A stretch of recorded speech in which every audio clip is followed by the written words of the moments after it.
This is an interesting novel, The Blue Room by Hanne Orstavik. This was recommended to me by someone on Twitter. I've mentioned it before when I was talking about this. Why so tiresome?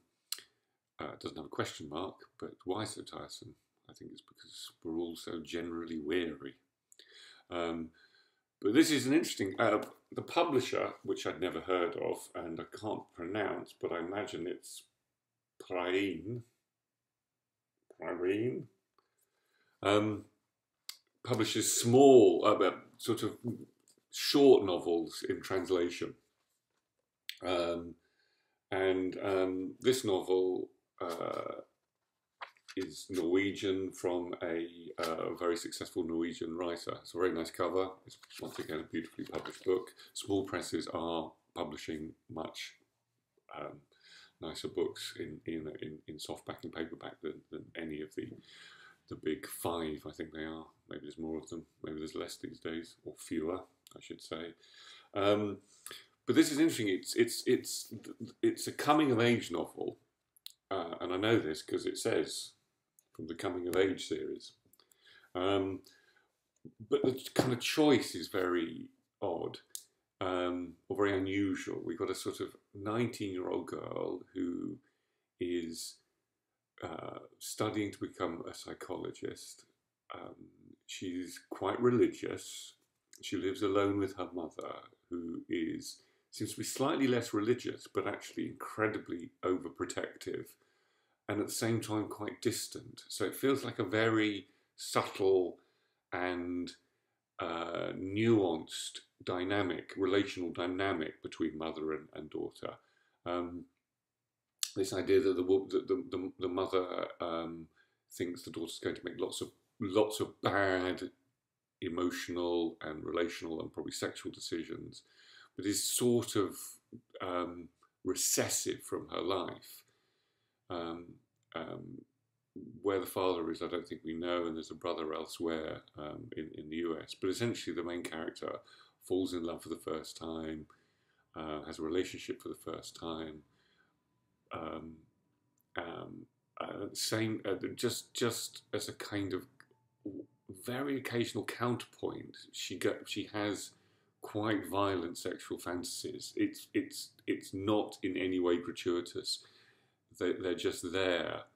They're disturbing, but they're also once again creating a kind of a much more dynamic portrait of someone. So you have the dynamism between mother and daughter, and then there is a kind of tension between herself, her religion, her fantasies.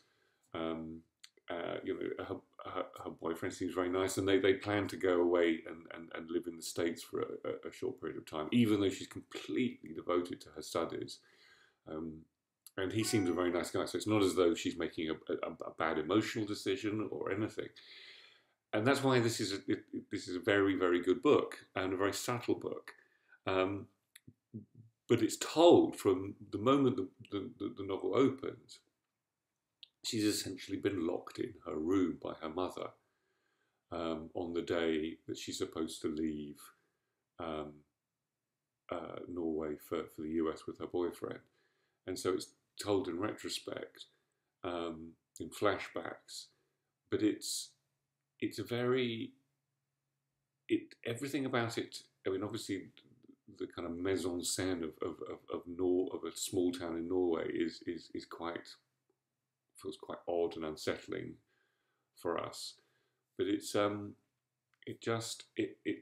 subtle and nuanced, and it doesn't. Her being trapped doesn't feel so terrible because it's not melodramatic. She's sort of taking it in her stride. However, you have to ask yourself what kind of mother would actually do that, and she sort of knows she's going to have to let go of her boyfriend because she's trapped in this room. And so there is something quite passive about her. On the other hand, she's very she sort of knows her own mind, and so her disengagement from her mother is in fact, one of negotiating a very, very important relationship. It's not, I just reject you, I'm going to run off. It's much more subtle than that. And I think that's a real achievement in a novel of this size.